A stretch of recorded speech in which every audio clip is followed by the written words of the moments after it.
ছাত্র হওয়ার আনন্দ ওই শিক্ষক গুরু হওয়ার আনন্দের চাইতে অনেক বেশি। কারণ ছাত্র তো জীবনকে আক্রমণ করে, আর আমরা শেষ করেছি, তাই না? তুমি যতই পদধূলি নাও, কালকে আমাকে একজন পদধূলি নিতে চেষ্টা করেছিল, সফল হয় নাই। কারণ আমি তাকে বললাম, উনি অবশ্য পশ্চিমবঙ্গের এবং হিন্দু, উনি বললেন যে আমাদের প্রথা অনুযায়ী আপনার কিছু ইত্যাদি। তা আমি বললাম যে আমাদের প্রথা অনুযায়ী মাথা সোজা করে সম্মান দেখানোর কথা, সুতরাং আমার কাছে এটা হবে না। যদিও আমি ধর্মে যে আমার খুব একটা আছে তা না, কিন্তু আমি মনে করি মানুষের মাথা সোজা থাকা উচিত। এবং আর্যরা যখন ইন্ডিয়াতে এসেছিল প্রথম, তখন আর্যরা কিন্তু মাথা নিচু করত না। এই মাথা নিচু করার প্রথাটা ছিল দ্রাবিড়দের মধ্যে, সাষ্টাঙ্গে প্রণিপাত। চাইনিজদের ছিল কেমন, তো ওইভাবে তারা করত। তো সেই থেকে আর্যরা দেখলো যে ভালোই তো, যেরকম আলেকজান্ডার পারস্যে এসে দেখলেন যে সবাই দেবতা হিসেবে পুজো করছে, তখন উনি ভাবলেন যে তাহলে তো খারাপ না, আমি তো ম্যাসেডোনিয়াতে থাকলে দেবতা হতে পারবো না অন্তত। কেমন এইটা। তো যা হোক, আমাদেরকে আর বক্তৃতা টক্তৃতা করতে ডাকা উচিত না, আমরা সেই বয়স পার করে ফেলেছি। আচ্ছা, যা হোক, তো এই বক্তৃতা ওই যে বললাম, এসেই দেখি যে জ্বর এসে গেছে, আমার শরীর বেঁকে গেছে। তো শারমিন তো বলল যে আপনার কি কোনো অসুবিধা হচ্ছে, চেয়ারে কোনো প্রবলেম আছে? আমি বললাম চেয়ারে না, আমার ভিতরে প্রবলেম, চেয়ারের উপর দিয়ে যাচ্ছে। কেমন? তো যা হোক, আমিও এক সময় বাংলায় ভর্তি হয়েছিলাম এবং আমাদের পরিবারের অনেকেরই অনেক আশা ছিল আমার কাছে যে হয়তো করে খেতে পারবে, অথবা হয়তো তাদের কিছু সম্মান বৃদ্ধিও হয়তো আমাকে দ্বারা হতে পারে।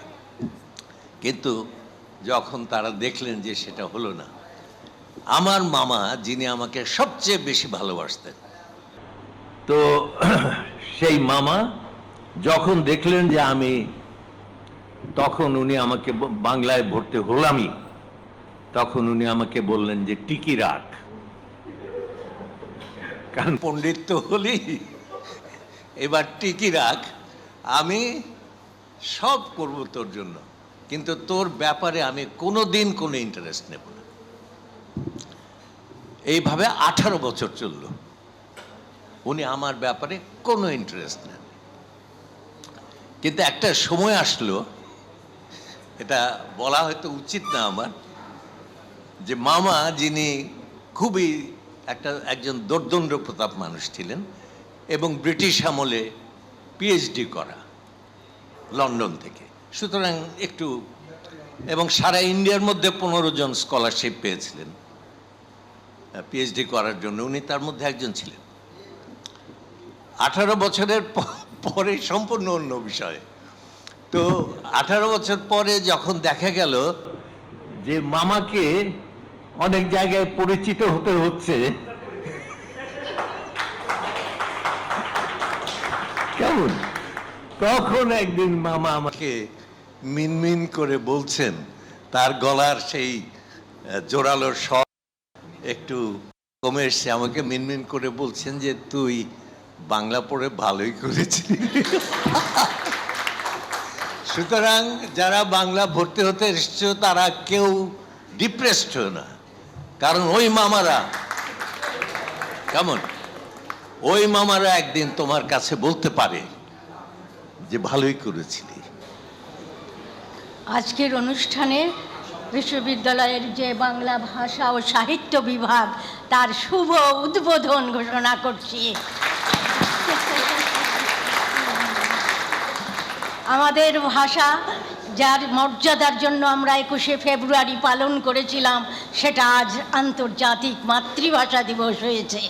যেই সব দেশ উপনিবেশ হিসেবে অন্য শাসনের অধীনে আছে, তারা নিজের মাতৃভাষার মর্যাদার জন্য আমাদের 21শে ফেব্রুয়ারি উদযাপন করবে নিজেদের দেশে। এটাই হয়েছে আমাদের সবচেয়ে বড় জায়গা। আজকে যে বাংলা ভাষা ও সাহিত্য বিভাগ চালু হচ্ছে এই বিশ্ববিদ্যালয়ে, এটা আমাদের জন্য একটা গৌরবের জায়গা। মাতৃভাষার মর্যাদাকে প্রবলভাবে জেনে, সঠিকভাবে জেনে, উচ্চারণ, অন্যান্য লেখালেখি সব কিছু নিয়ে যারা এখানে মাতৃভাষার চর্চায় আসবেন, বাংলা ভাষা ও সাহিত্য বিভাগে লেখাপড়া করবেন, তারা সবাই বুঝবেন যে কিভাবে সৃজনশীলতার মাত্রাকে সমৃদ্ধ করতে হয় এবং কিভাবে আন্তর্জাতিক বিশ্বে নিজেদের মাতৃভাষার মর্যাদাকে প্রতিষ্ঠিত করতে হয়। আমরা মাতৃভাষার মর্যাদাকে বিশ্বের দরবারে প্রতিষ্ঠিত করেছি বলেই আজকে 2019 সালে ইউনেস্কো আমাদের 21শে ফেব্রুয়ারিকে আন্তর্জাতিক মাতৃভাষা দিবস হিসাবে ঘোষণা করেছে। বিশ্বের অনেক দেশ, আফ্রিকা, ল্যাটিন আমেরিকায় যেসব ছোট ছোট দেশ অন্য উপনিবেশের অধীনে নিজেদের জীবন যাপন করে, তারা তাদের মাতৃভাষার মর্যাদার অধিকারে উদযাপন করবে 21শে ফেব্রুয়ারি। আমরা মনে করি আমাদের 21শে ফেব্রুয়ারি আমাদের জাতিসত্তার বৃহত্তম গৌরবের জায়গা, যে জায়গা নিয়ে আমরা বিশাল অন্তরে চলে গেছি। এবং আমার মনে আছে যখন এইটা ইউনেস্কো ঘোষণা করছিল সেই 2019 সালে, তখন আমি আমেরিকার একটা সেমিনারে আমন্ত্রিত হয়ে গিয়েছিলাম। তখন চারপাশে যেসব বিদেশি লেখকরা ছিলেন তারা বলতেন, আপনাদের সাহিত্যের অনুবাদ হয় না কেন? আমরা বিদেশি পাঠকরা পড়তে চাই আমাদের সাহিত্য। সেই জন্য আমি যখন যেখানে যাই সবাইকে বলি, আপনারা যদি কেউ ভালো ইংরেজিটা জানে তাদেরকে দিয়ে 2-4টা আমাদের সাহিত্যের 47 পরবর্তী সময় থেকে আমাদের সাহিত্য যেভাবে প্রতিষ্ঠিত হয়েছে একটি ভিন্ন স্রোত মাত্রায় সেই জায়গাটাকে ধারণ করে যদি একটু অনুবাদের ব্যবস্থা করতে পারেন তাহলে সেটাও করবেন। সেটা কোনো ইংরেজিকে মর্যাদার জায়গায় তোলার বিষয় নয়, সেটা নিজের মাতৃভাষাকেই মর্যাদার জায়গায় তোলার বিষয়। আমরা সেই জায়গাগুলো ধারণ করতে পারি। আমি বলতে আসিনি, আজকে শুনতে এসেছি, আগমনী গান শুনতেই এসেছি। আমার বিরাট কিছু বলার নেই, শুভেচ্ছা জ্ঞাপন করার আছে মাত্র। আমাকে পশ্চিমবঙ্গে বিভিন্ন জায়গায় বাংলা ভাষা নিয়ে বলতে টলতে ডাকা হয়। পশ্চিমবঙ্গে বিভিন্ন পরব আছে যখন বাংলা ভাষা নিয়ে হাহাকার করা হয়, ওরকম বাঙালির নিয়ম আছে। হায় হায় বাংলা ভাষা কোথায় যাচ্ছে, ও গো বাংলা ভাষা কি ভালো ছিল গো, এরকম বলতে হয়। তো ওটা আমাদের কমন পড়ে গেছে, যারা ওইগুলো তো লিখতে লিখতে বলতে বলতে হয়ে যায়, তো সেগুলো গিয়ে মোটামুটি মুখস্থ কিছু বলতে হয়। তা সেখানে গিয়ে যখন আমি বা আমার কিছু বন্ধু বলি আমরা যে না বাংলা ভাষা কোথায় আছে, তখন কেউ না কেউ সঙ্গে সঙ্গে উঠে বলেন, আপনি পশ্চিমবঙ্গের কথা বলছেন তো, বাংলাদেশ কিন্তু বাংলা ভাষাকে সম্পূর্ণ অন্য মর্যাদা দেয়। তখন আমরা তাড়াতাড়ি শুধরে নিয়ে বলি, না না সে তো বটে, আরে ওটা বলার নয়, সেটা তো নিশ্চয়ই, তারা তো ভাষার ভিত্তিতে অত বড় একটা রাষ্ট্র গঠন করেছেন, সাংঘাতিক মর্যাদা দেন। আমি আমাদের কথা বলছি, পশ্চিমবঙ্গের কথা। কিন্তু এতৎসত্ত্বেও সেই বাংলাদেশেও আমি এখানে এসে শুনলাম যে অনেক প্রাইভেট ইউনিভার্সিটি বাংলা ভাষাটাকে পড়ান না। আমি একটা জিনিসকে ভালোবাসি, কিন্তু সেটাকে অবলম্বন করে এগিয়ে গেলে আমি খুব একটা টাকা পয়সা পাবো না, এই রকম একটা অবস্থা একটা লোক পড়েছে।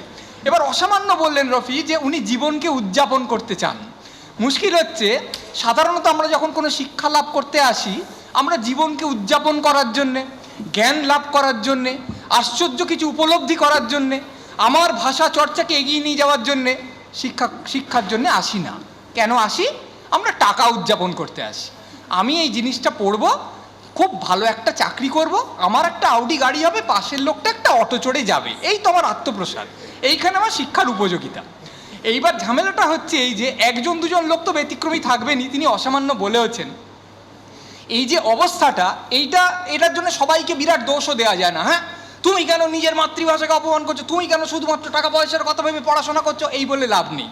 কারণ খুব ভালো করে সাহিত্য চর্চা করার জন্য, স্বাধীনভাবে লেখালেখি করার জন্য হয়তো একটা চমৎকার আর্থিক স্বাচ্ছন্দ্য থাকা দরকার, এবং তার দরুন মনে যে প্রসন্নতা আসে তাতে হয়তো সাহিত্য চর্চাও আরও বেশি সমৃদ্ধ হতে পারে।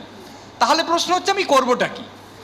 এর অনেকগুলো মীমাংসা হয়তো হতে পারে, আমার চেয়ে অনেক বিদ্বান মানুষ এখানে বসে আছেন, আমি তার সমাধান বাতলাতে পারবো না, কিন্তু যাদের হাতে পুঁজি আছে, যাদের প্রতিপত্তি আছে, তারা যদি এই ক্ষেত্রে এগিয়ে আসেন তাহলে ব্যাপারটা অনেক সহজ হয়, যা অন্তত ইউল্যাবের ক্ষেত্রে সম্ভব হয়েছে।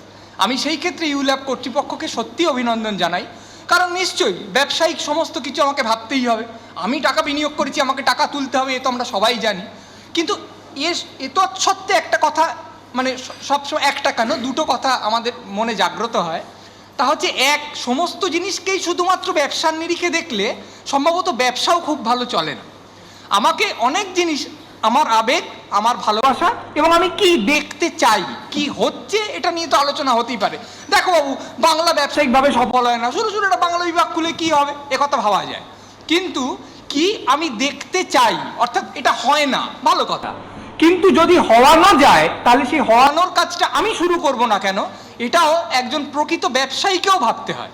কারণ যে কোনো জিনিসের মতো ব্যবসাতেও যা হয়ে এসছে শুধুমাত্র তা অনুসরণ করলে চলে না, যা হয়নি সেই নতুনত্বটাকে আমি অনুসরণ করব না, আমি জিনিসটা দেব, অন্য লোক অনুসরণ করবে, এই জেদ নিয়ে এবং এই দৃপ্তি নিয়ে এগিয়ে আসার একটা সম্ভাবনা দেখাতে হয়। তারপর সেটা সফল হয় কি বিফল হয় সেটা পরের ব্যাপার, কিন্তু এই ঝুঁকি নেওয়ার যে ক্ষমতা, এর জন্য যে জেদ, সেটা একটা ব্যবসায়িক প্রতিষ্ঠানে থাকা দরকার বলে আমি মনে করি।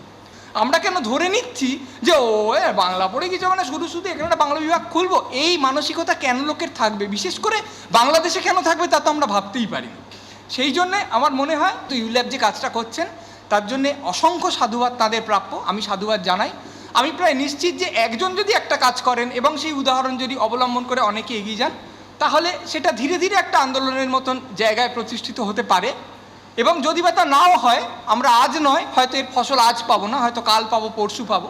এবং আমরা সবাই আশা করি যে আন্তর্জাতিক ক্ষেত্রে, যেরকম সেলিনা হোসেন বলছিলেন যে এত বড় একটা ব্যাপার যে একটা দিনকে সবাই নিজের মাতৃভাষা দিবস হিসেবে পালন করছে, সেটা একটা নির্দিষ্ট দেশ এবং একটা নির্দিষ্ট ভাষা সেইখানে নিয়ে গেছে আমাদের একটা ভাষাকে। আজকে এই যে একটা বাংলা বিভাগ, বাংলা ভাষা ও সাহিত্য বিভাগ খোলা হচ্ছে, এইখানে যারা পড়তে আসছেন তারা বাংলা ভাষার চর্চা করবেন, বাংলা সংস্কৃতির চর্চা করবেন। এবার এদের মধ্যে কেউ কেউ নিশ্চিতভাবে, সকলে হয়তো নয়, কিন্তু কেউ কেউ নিশ্চিতভাবে বাংলাকে আর একটু নিবিড়ভাবে ভালোবাসবেন, আর সেই ভালোবাসা হয়তো তার অন্য কারোর মধ্যে সঞ্চারিত করার একটা তাগিদ তার মনের মধ্যে জন্মাবে। তাই একটা বিভাগ যখন খোলা হয়, সেই বিভাগটা শুধুমাত্র একটা সারস্বত চর্চার বিভাগ না, সেটা একটা ভালোবাসারও কারখানা। আমি আশা করব যে একজনের থেকে আরেকজনের ভালোবাসা ধরিয়ে নেওয়া, যেমন একটা মশাল থেকে একটা মশাল ধরিয়ে নেয় এবং তার থেকে আরেকজনের ক্ষেত্রে সেই ভালোবাসা উদ্দীপিত করার যে একটা চাষ, যে একটা কর্ষণ এখান থেকে শুরু হবে, সেটা অনেক দূর ছড়িয়ে যাবে। আমি আবারও আমার আন্তরিক শুভেচ্ছা জানাই, সাফল্য জানাই এবং আমার নমস্কার জানাই সকলকে যারা এই উদ্যোগটাকে বাস্তবায়িত করেছেন।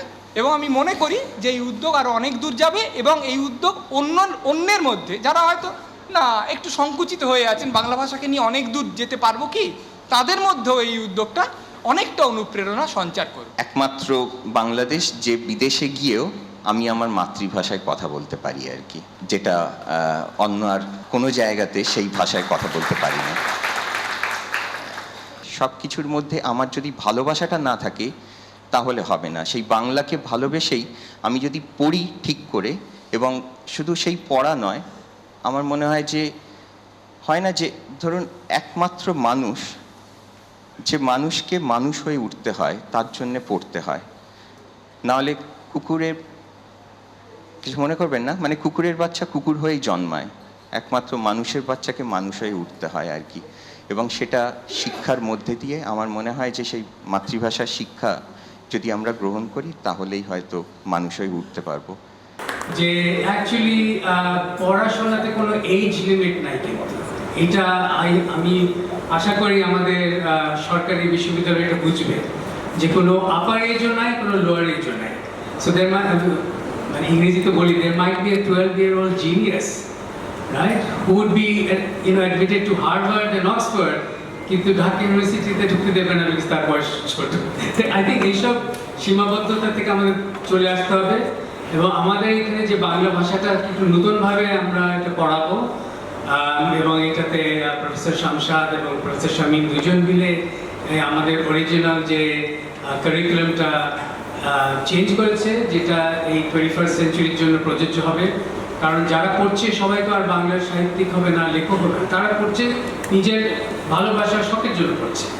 তো তাদেরকে এই ডিগ্রি নিয়ে চাকরিও করতে পারে অনেকে, তবে সেটার পিছনে কিন্তু আমরা দৃষ্টি আকর্ষণ রাখবো সবসময়। তো সবাইকে অনেক ধন্যবাদ জানিয়ে স্মরণ করছি জাতীয় অধ্যাপক, যাকে আমরা আমাদের শিক্ষক হিসেবে পেয়েছি দীর্ঘদিন, তিনি আজকে নেই, অধ্যাপক রফিকুল ইসলাম স্যার।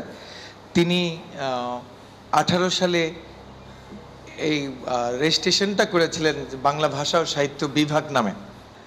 আমাদের মাতৃভাষা বাংলা, এছাড়াও এখানে 44টি নিরি জাতিগোষ্ঠী, নিরি ভাষাগোষ্ঠীর ভাষা আছে, সাহিত্য আছে, তাদের নিয়েও আমরা 100 মার্কসের একটি কোর্স রেখেছি এখানে। এই ভাষা শহীদদের এই মাসে শ্রদ্ধা জানাচ্ছি, তারা যে লড়াইটা করছেন তাদের জন্য। চাকমা, মারমা, মুরং, রাজবংশী এবং এবারে ধিমাল, টোটো, লক্ষ্মী টোটো নামে এক টোটো বই বেরিয়েছে, উপন্যাস, তো সেগুলো আমরা পাঠ্য করেছি। আমাদের এই প্রথম কোনো বিশ্ববিদ্যালয় যেখানে নিরি ভাষাগোষ্ঠীর সাহিত্য পড়ানো হবে, যেখানে আমরা সম্পাদনা শেখানোর জন্য ওরকমের কোর্স রেখেছি এবং অভিজ্ঞ লোকরা এসে সেটা শেখাবেন। হলো যে সবারই বৃহস্পতি তুঙ্গে, আজ বৃহস্পতিবার, এবং সবাই এত ভালো বলেছেন যে আমার অবস্থা বুঝতেই পারছেন যে এটাকে ইংরেজিতে বলে অ্যান্টি ক্লাইম্যাক্স। একটা জিনিস আজকে পরিষ্কার যে যে উদ্দেশ্য নিয়ে বাংলা বিভাগে শুরু, আমরা ঠিক রাস্তায় আছি।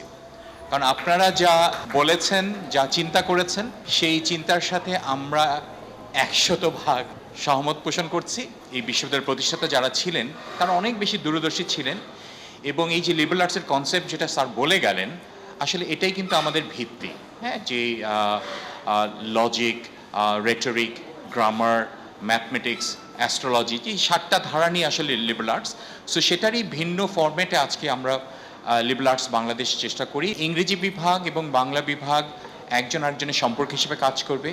বাংলা বিভাগ যেখানে জ্ঞান চর্চা করবে, সেই জ্ঞান ইংরেজি ভাষায় অনুদিত হবে।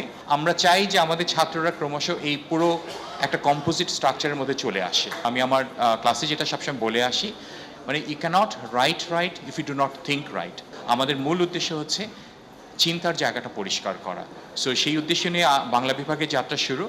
আপনাদেরকে সাথে পেয়ে আমরা সত্যিই গর্বিত, এবং বোর্ড অফ ট্রাস্টিজের পক্ষ থেকে আমার ধন্যবাদ জ্ঞাপন করছি আপনাদের সবাইকে। আমি আর শামীম নাকি পেছনের খেলোয়াড়, সো খেলা হবে।